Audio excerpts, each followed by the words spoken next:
Hi, I'm Jen Kavanagh, Curator of Bow Street Police Museum, and you're listening to the Bow Street Society podcast.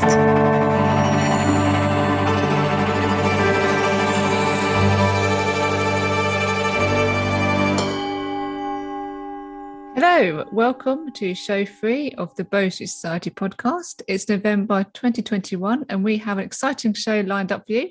I'm T.G. Campbell, award-winning author of the Bow Society book series. And I am Richard A. Boxshall. Later on, we will be doing a character interview with Dr. Weeks and talking to real-life prison officer Gary Clarke. And in a moment, I will be taking my final visit to Bow Street in the year 1896 and talking about the formation of the Metropolitan Police. Now it's that time again when we delve into the Holborn Herald for the latest Bow Street Society news.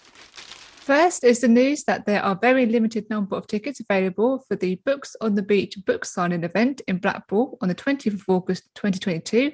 I'll be among the 40 plus authors signing their books and I would love to see you there as well. And to buy your tickets, visit the Bow Society website at www.bowsociety.com and click on book signing events at the top of the page. On the 26th of October, Tani was on the New Voice panel alongside authors Mark Richards and Away Khan and host Caroline Maston to discuss inspiration, acting out scenes and much more. She also took part in a pub quiz alongside author S.J.I. Holiday and host Ben Bruce on the 28th of October. Both events were live streamed into the UK Crime Book Club's Facebook group, but you can still watch them on the Bow Street Society YouTube channel. Don't forget to subscribe and click on the bell icon whilst you're there to be notified when new videos are uploaded. I was also delighted to welcome Neil R.A. Bell to my blog this month for a virtual coffee with an archivist. He is a widely respected student of the Jack the Ripper case, and his book, Capturing Jack the Ripper in the Boots of a Bobby in Victorian London, is a must-read for anybody ripperologists out there. He also co-authored the reproduction of Sir Howard Vincent's Police Code of 1889 that we mentioned in the last podcast.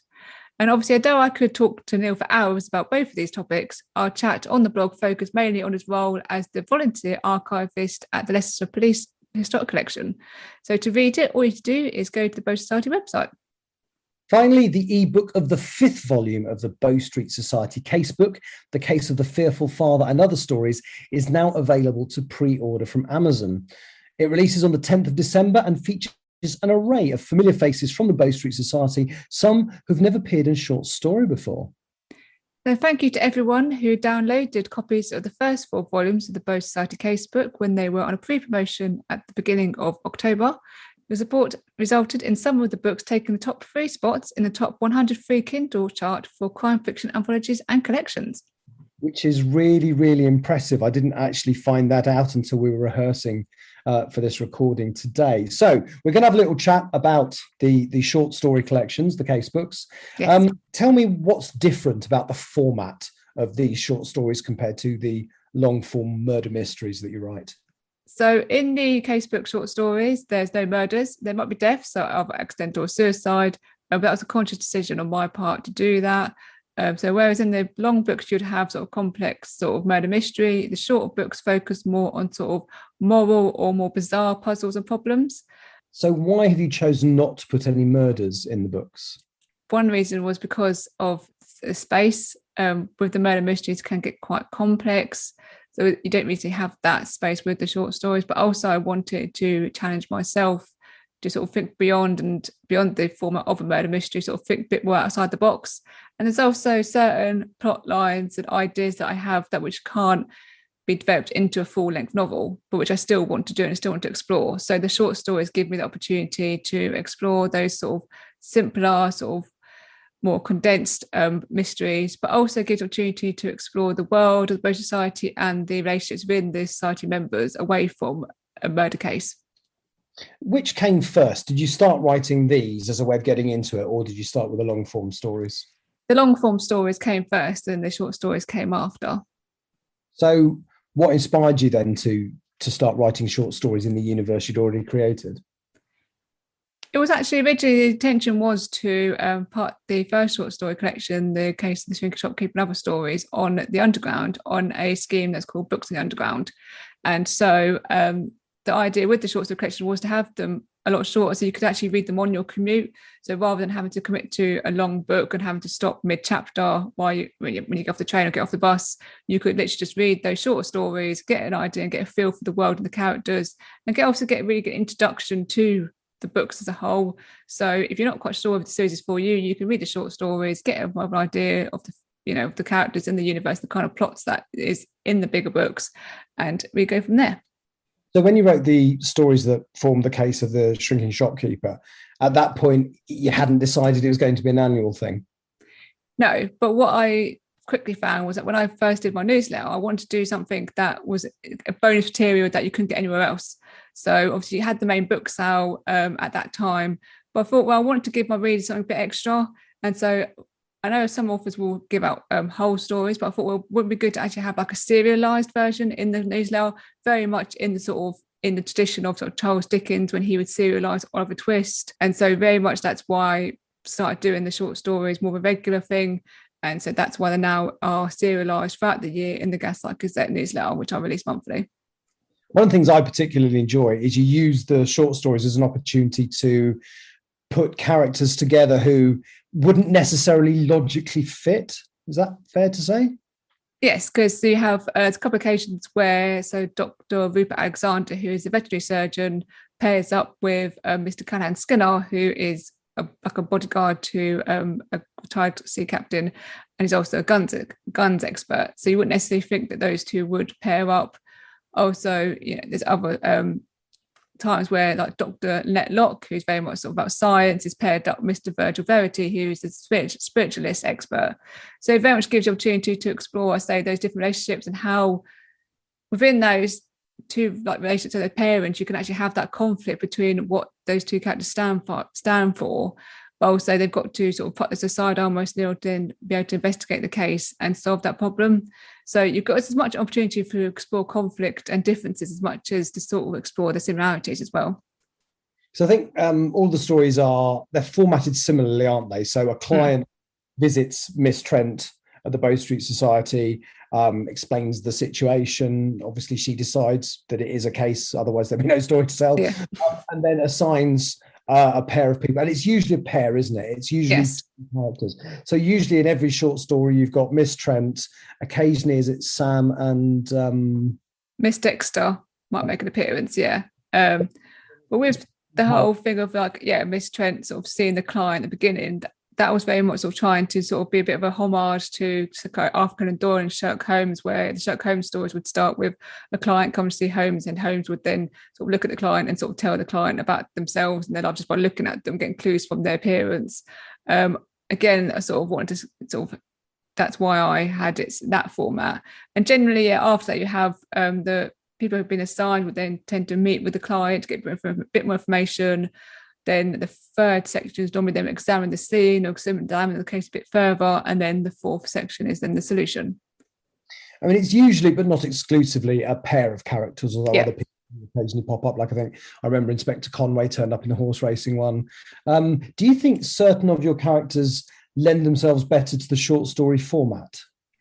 I think definitely. I think with especially Mr. Verity, who is the spiritualist, if you want to do something a bit more sort of ghost story and more of that sort of gothic sort of tradition of Victorian sort of ghost stories, he's very much good to actually have that in those stories. And so again, it allows you to explore that other aspect of the era and of the society at the time.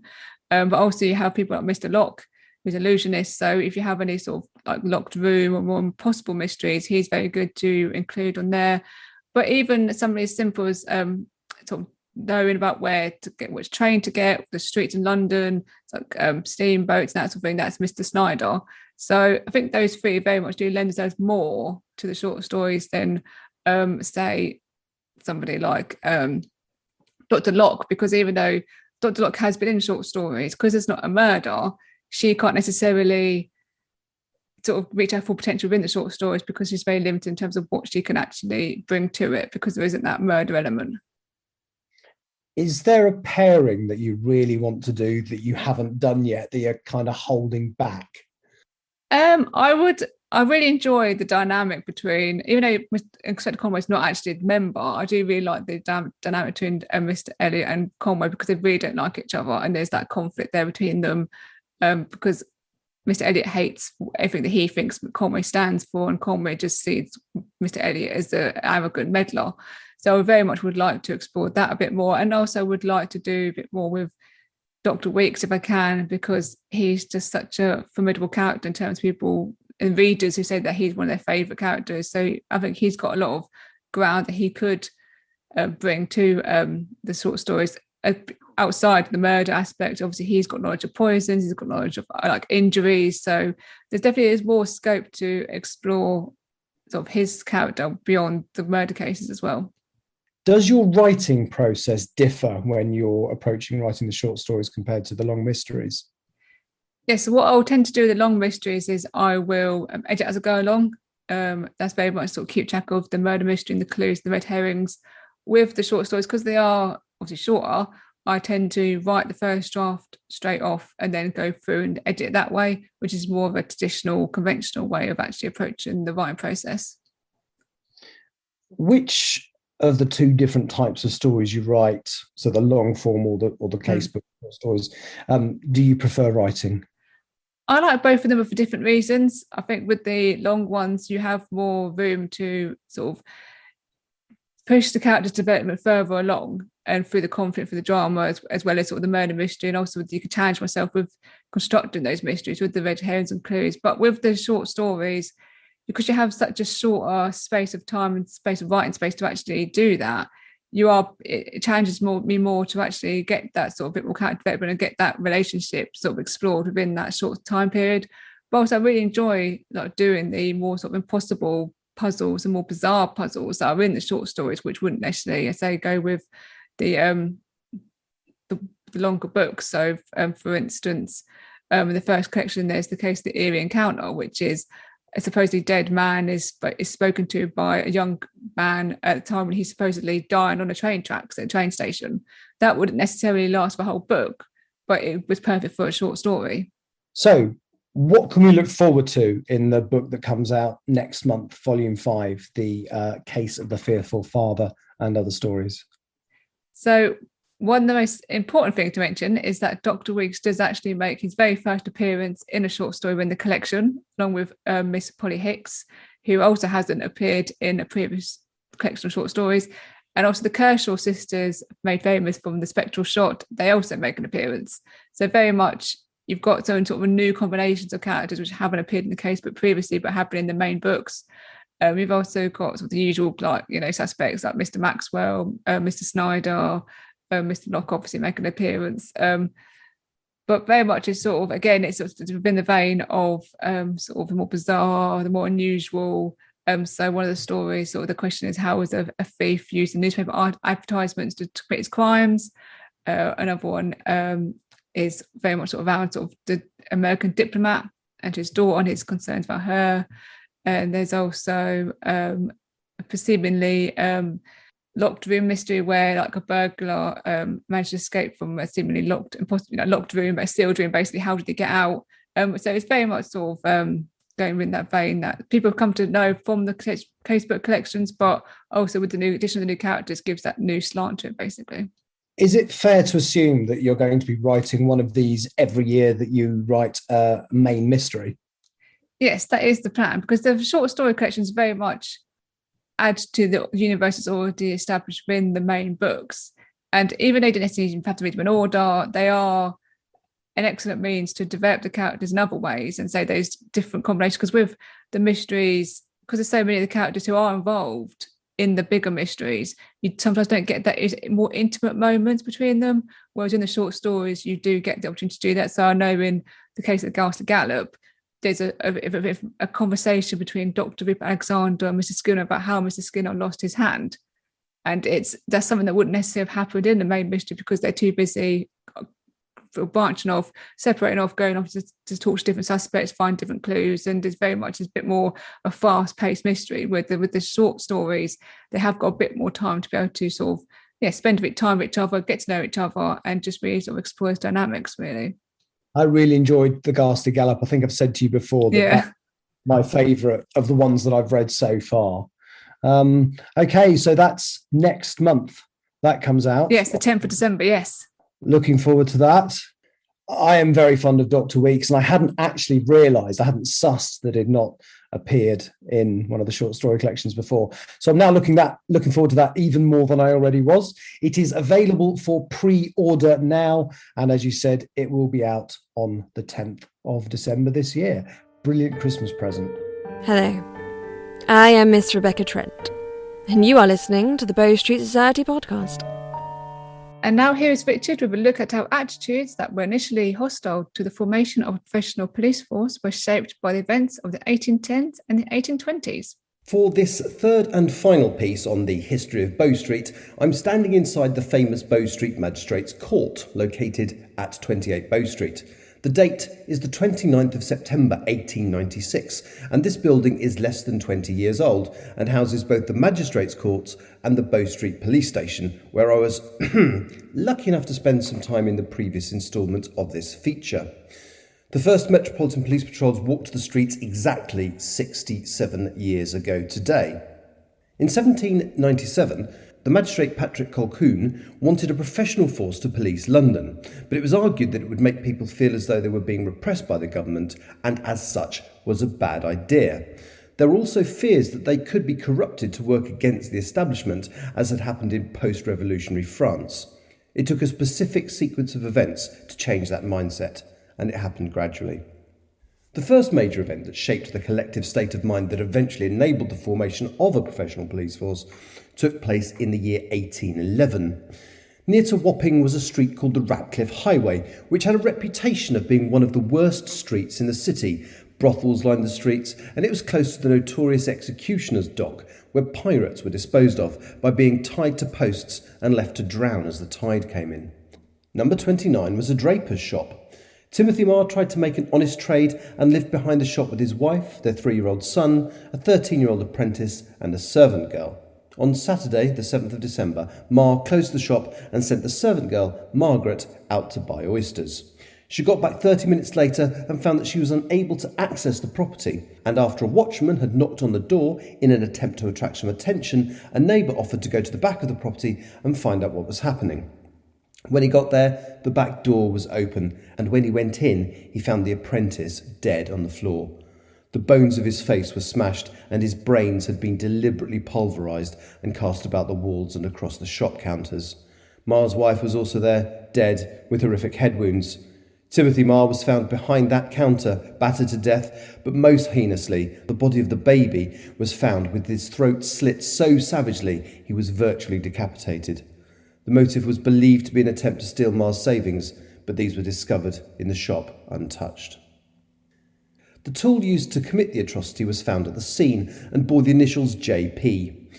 These murders caused such a degree of panic that a huge reward was offered to identify the culprit, the equivalent in those days to almost 10 years' wages for the average working man. 8 days later, and before the culprit was identified, the landlord of the King's Arms Tavern on New Gavel Lane in Wapping was found hanged in his own cellar, along with the battered bodies of his wife and servant who had had their throats slit. The landlord of the Pear Tree public house, no doubt incentivised by the gigantic reward, identified the owner of the murder weapon for the Marr murders as one of his lodgers, a John Peterson.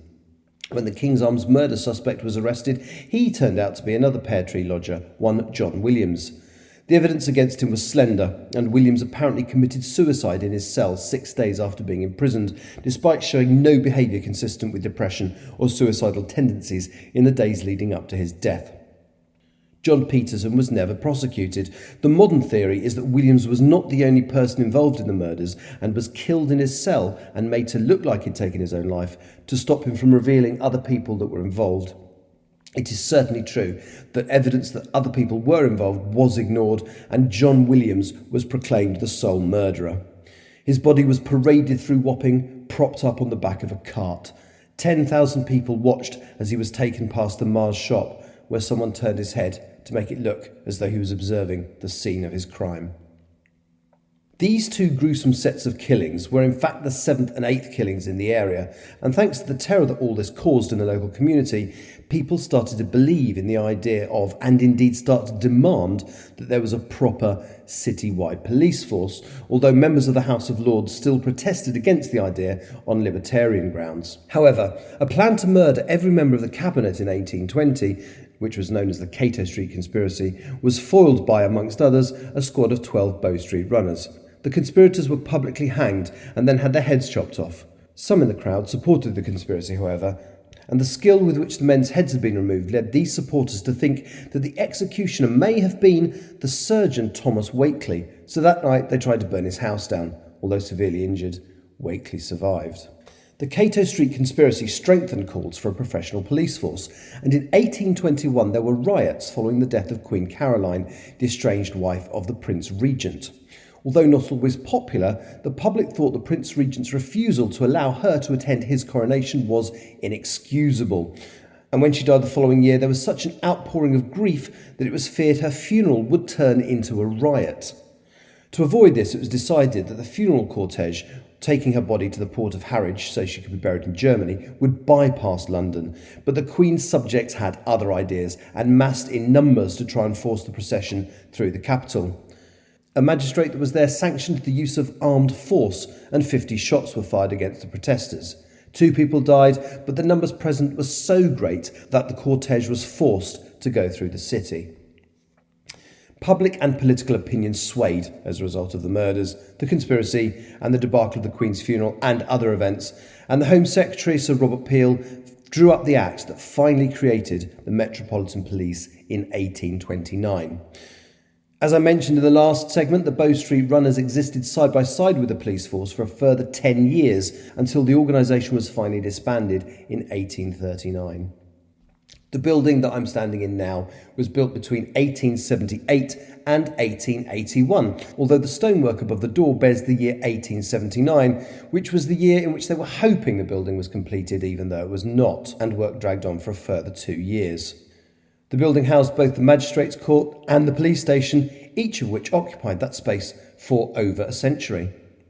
Many famous or infamous people passed through Bow Street over the years before it closed, often before committal for trial, and these included the Cray twins, Emmeline and Christabel Pankhurst, Dr. Crippen, Lord Haw-Haw, Oscar Wilde, General Pinochet, and Abu Hamza el-Masri.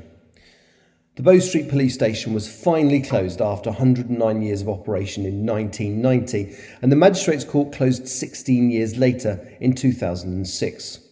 The building is now a hotel, although a portion of what was once the police station is now a museum that charts the history of both establishments. Well, I have enjoyed my time here in 1896, but it's now time for me to return to the 21st century. I have visited this amazing building, been to a shop where I bought some soap that turned out to contain some human fat, so we won't talk about that, been thrown into the police cells, released, and listened to a drunk singing a song. Badly. My contact that will help me return home told me all that I need to do now is stand on the street corner outside the courts and sing "I'm a Little Teapot" whilst doing the actions, and he will pop up and return me to my own time. I really hope I'm not going to look foolish. Here goes. I'm a little teapot, short and stout. Here's my handle, here's my spout. When I get all steamed up, hear me shout. Tip me up and pour me out. Yeah, right. He said he'd be here straight away. Are you all right, dear? Yes, thank you. Why are you saying that you're a little teapot? Well, I'm told that if I use that sequence of words at that location, I'll create a time transponder in order for my friend to locate me and take me back to the future. I use gin to do that. You ought to try it. You'll look less ridiculous. No, it will definitely work. I was promised. I'll try again. I'm a little teapot, short and stout. Here's my handle, here's my spout, for God's sake. I'm TG Campbell, creator of the Bow Street Society book series, and you're listening to the Bow Street Society podcast. Now we're going down to a dank cellar somewhere in London for a conversation with surgeon Dr. Percy Weeks. We are here in a very cold underground room that is used by Surgeon Dr. Percy Weeks to conduct postmortems on behalf of the Metropolitan Police. Dr. Weeks? What's that thing that fella's using? You mean the mixing desk? Don't look like any desk I've ever seen. What the hell's it mixing? Sound? We have recorded this interview so other people can listen to it. Where's the cylinder go? It's in my computer. Bullshit. Hey, what does this dial do? Don't touch that. Why not? Damn, that's peculiar. 1, 2, 3. Give me a double whiskey, darling. Ooh, Can I keep this thing? No, you cannot. It's fixed now. Don't press anything else. I'll touch whatever the hell I like. If you touch it again, it will explode. Your point being? We'll all be killed. So let's get back to what we're supposed to be doing. Yes. Dr. Weeks, here is our first question. You've previously visited the pub with literally blood on your hands, and even from here, I can see the coffee in that cup is more than a few days old. Have you ever heard of the concept of hygiene? Yeah, of course I have. I just got no use for it. Folks I cut up are dead. They ain't worrying about a dirty scalpel. Besides, this here's my dead room. If I want to make a mess, I will. You don't like it? You know where the door is. This question comes from Bonnie C. What made you want to work with dead people? And did you not get on with living patients for some reason? I don't abide patients whose hearts are beating. The meat I got on that there slab don't complain about my goddamn bedside manner either. Folks will leave you alone too if they think you're cutting up a body. The dead don't get a voice, so I've got to talk for them. You can find out almost anything about a person just by studying their corpse, their habits, their diet, how they had sex. Give me someone living and I'll want to slit my wrists. Give me someone dead, and I'll want to know everything they've got to tell me. You're close friends with Detective Inspector John Conway of Scotland Yard, and also the Clarke of the Bow Society, Miss Becca Trent. How did you come to work with those groups? You don't know what you're talking about, darling. I ain't friends with Miss Trent, or the Bow Street Society. Do you hear me, Wolf? She ain't right in the head. And Inspector Conway, are you not friends with him? Yeah, Conway knows I'm the best damn surgeon in London. That's why he keeps getting me in on his cases. Okay, so this one comes from listener C. Fox. What made you travel to London? Back when I was 18, back in Canada. I volunteered with the militia to help you Brits fight an uprising or something. That's when I met Dr. Peter Holmwood. The fella taught me everything I know about being a surgeon. I came to London in '93 to find him and get qualified. It's also the reason I've got this place. Okay, so which country would you like to travel to and why? And that was asked by listener B. May. France, where else? In Paris, a fella can eat his meal, drink his wine, and get between a woman's thighs all on the same table. Yeah, a fella can die happy in Paris, or have a damn fine time trying. Kimberly T would like to know what happened in your life that made you turn to alcohol. I was born. I like a drink. Ain't no problem with that, is there? When a fella's done his work, he wants to relax. And I like relaxing. So what's in your flask? Gin. It's 9 o'clock in the morning. It keeps my hands steady. So it was something else that attracted you to barmaid Miss Polly Hicks then? Yeah, I love her. Will you get off my back? Yeah, we met in a bar. Yeah, her being a barmaid's got its perks. And yeah, I see her at work, but that ain't why I'm with her. She's generous. She just opens up and lets me slip right in. Yes, thank you, Dr. Weeks. For talking to us today. You're welcome. Now, where's my whiskey? Is that it over there by that bucket of bloody rags? Can't you read? VODKA ain't whiskey. Is that Inspector Wolf I see coming? Shit. I ain't here. Dr. Weeks, thank you very much. Can you edit that bit out? I regularly announce on social media who future interviews are going to be with. So if you'd like to pose a question for one of my characters, please send these to me at either the email address for the show or on social media when I ask for them. I'm Richard A. Boxshall, and you're listening to the Bow Street Society podcast. We are now joined by retired prison officer and mental health advocate Gary Clarke. Gary, welcome to the Bow Street Society podcast. Thank you for inviting me. You're welcome. And so would you like to just tell us a little bit about yourself and your career to begin with? I'm 52 years of age, married. I've got two stepsons, one who's 10 and one who's 15. So they keep us busy. Two mad dogs, a mad cat, a mad tortoise. So all in all, a madhouse. A lot of madness going on, I'm getting that. Yes, yeah. A mad, busy, noisy house, but fun, which is important. I left the prison service in 2018, and I joined Iceland, the company, not the country, and as a little part-time job just to keep me out of mischief. How would you describe your experience of working within the prison system? Fascinating, to be honest. I started my service a week before my 21st birthday, which seems like a lifetime ago. So in October 1989, I left home for the first time and went to Prison Service College in Wakefield. Sadly, no longer there, but what a place that was.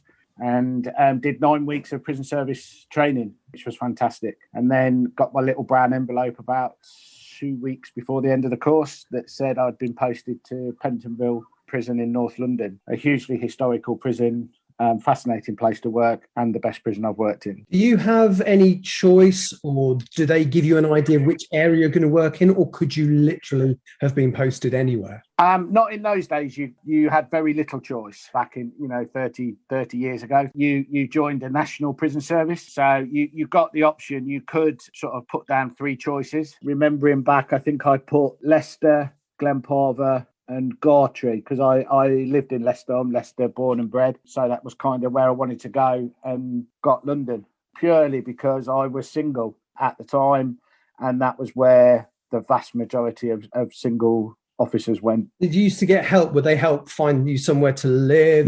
No. We got the notice. There was 5 of us off the same training course that went to Pentonville.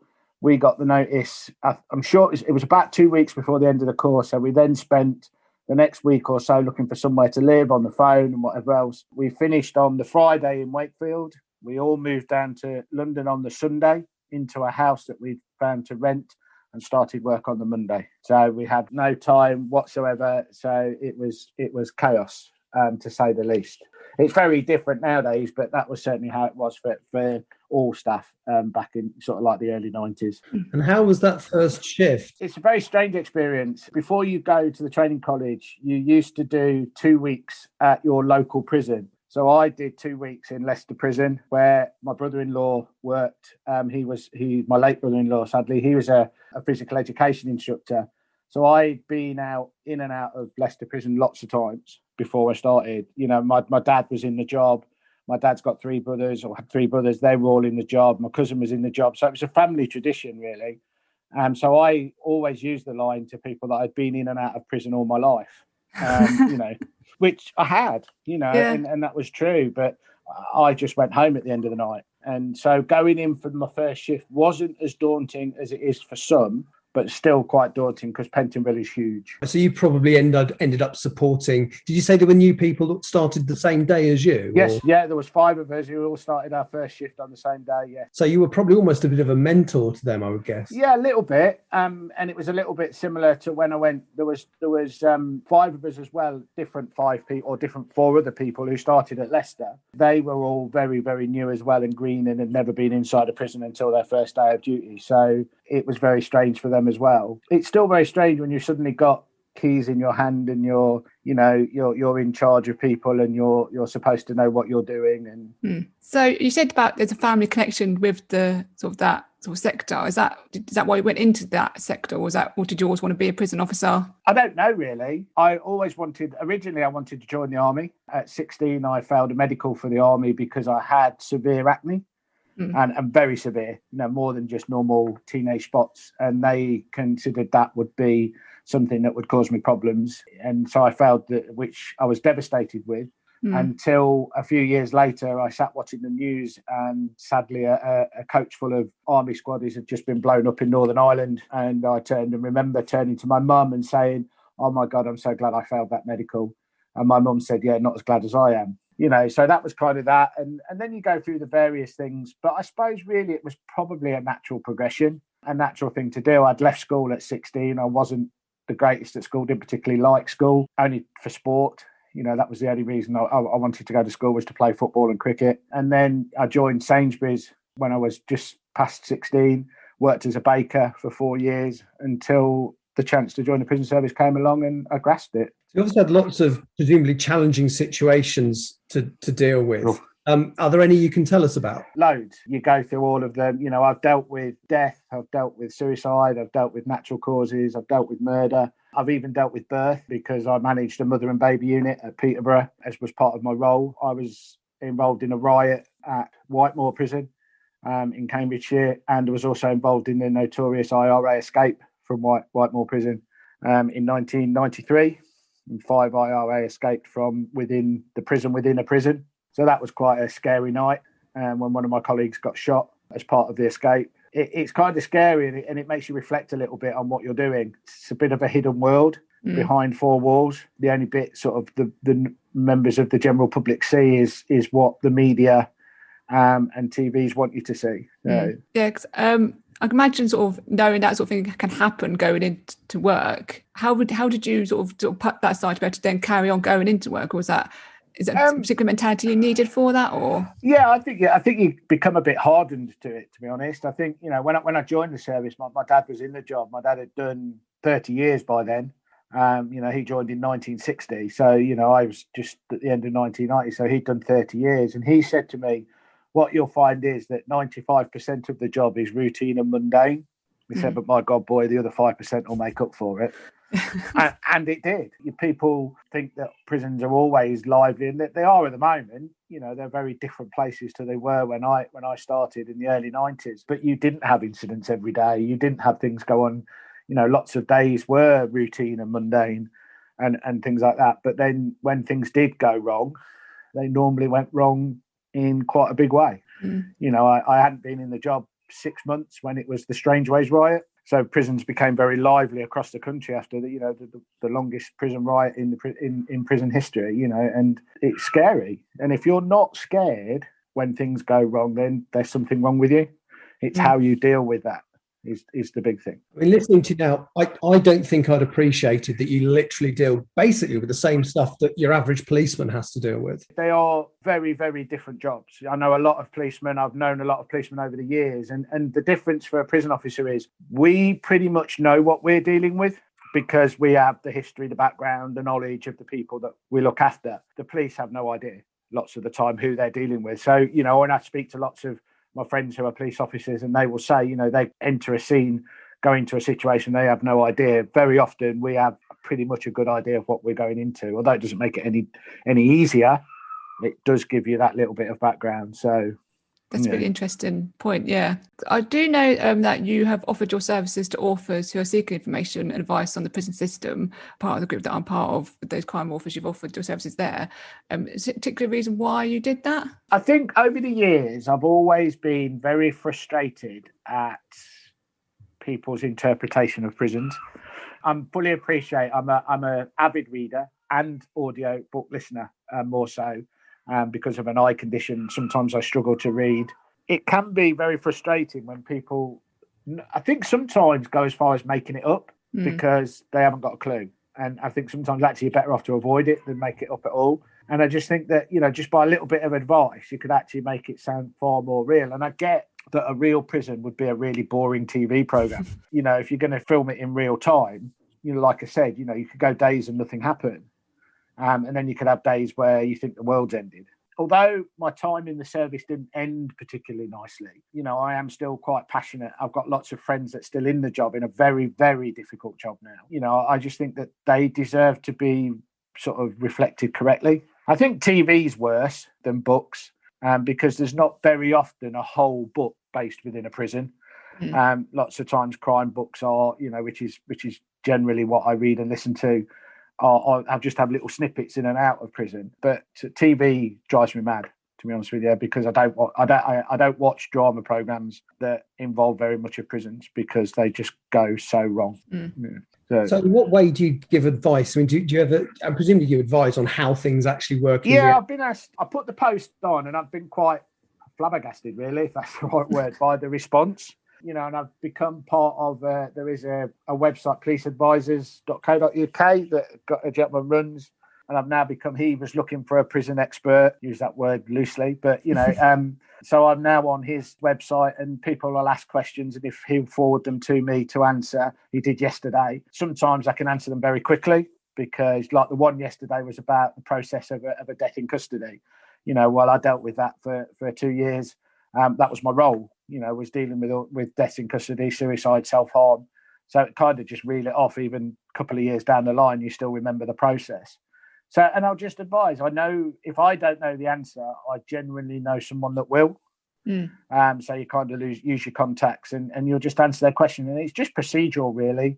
Would this happen? Would that happen? It's a bit like when you read a book and you see there'll be a police will go and visit someone in prison and they just seem to say, we're going to go and visit him this morning. And yet there's no process gone into about, you can't just do that. You can't just turn up at a prison and visit somebody because you want to do it this morning. There's a process that needs to be gone through. And I know you're not going to explain that in word for word in a book, but actually just showing that you can't just turn up to visit is a little bit more nearer the line. At the beginning of the interview, I mentioned that you're also a mental health advocate. Did you want to talk a bit about that as well? Yeah, I sort of became really interested in mental health when I worked. I was what was known as the safer custody manager at Peterborough. And so I was responsible for self-harm, all the self-harm, suicide, deaths in custody, and inquests, everything that was around that. And that triggered an interest into why. I wanted to ask the question why. I cry if I cut myself, yet I will watch people who will do it voluntarily. They will cut themselves, and they will harm themselves. And I could never, and I still don't. I never envisaged that I'll be able to understand why. And that triggered an interest. And then I met a guy on a prison service conference called Luke Campbell. And Luke had started a charity called Andy's Man Club after his brother-in-law at 23 years of old, 23 years of age, took his own life. And Andy hung himself in a very public place, completely shocked his family, no indication to his family that this was going to happen. Although he'd been a troubled young man, he'd been into prison a couple of times and whatever else, seemed to be turning his life round, got a young daughter and took his life. And Luke, from the fallout of this, and Andy's mum Elaine realised there was nowhere for men to talk. Men don't talk. We don't, if you go down the pub with a group of mates, you don't talk about how you're feeling. You talk about the football, the rugby. It isn't, the amount of times if someone asks you if you're okay, you just say yes, because that's the answer that people want. They don't want you to answer, no, really, I'm not. That's not what they want to hear most of the time. So that triggered an interest. So I went through the process, managed to get they run support groups. Andy's Man Club runs a support group runs 42 support groups now across the country for men over the age of 18 on a Monday night. And it's just really a chat. We sit round, we have 5 questions that you ask every week, and it's a talking shop for men. And then I went through my own real depression through a health issue and issues I had at work. And that kind of got me through that to the point where I had suicidal thoughts. Never carried any of them out, but you have those thoughts about, is life really worth all this? That kind of help from that got me through it, and family support as well. But I think men's mental health, although the stigma is breaking and the work is there to try to get people to talk, it's still got a long way to go. I think what underlines it for me, when you started talking, I assumed maybe if you were a safety custody officer, it must cover a region, but it wasn't. It was for that one specific prison. So specific prison, yeah. When I originally started the role, it was for the female prison only, and I could have 100 incidents of self-harm in a week. And when you think that sort of 80% of female prisoners have a diagnosed mental health issue, diagnosed, doesn't say the other 20% have probably got the same, but they're not diagnosed. Right. And so you're dealing with some very disturbed and troubled individuals, to the point where we would have something that was called an ACT book, which is about their care plan. So that was a care book that was, if they were at risk of suicide or self-harm, you would have a care plan. And you would sit down and you would meet with them on a regular basis. I had a young girl, and she was only a young girl because she was only 18 years of age when she came to Peterborough for the first time. And she always stuck in my mind because she was what I called a proper self-harmer.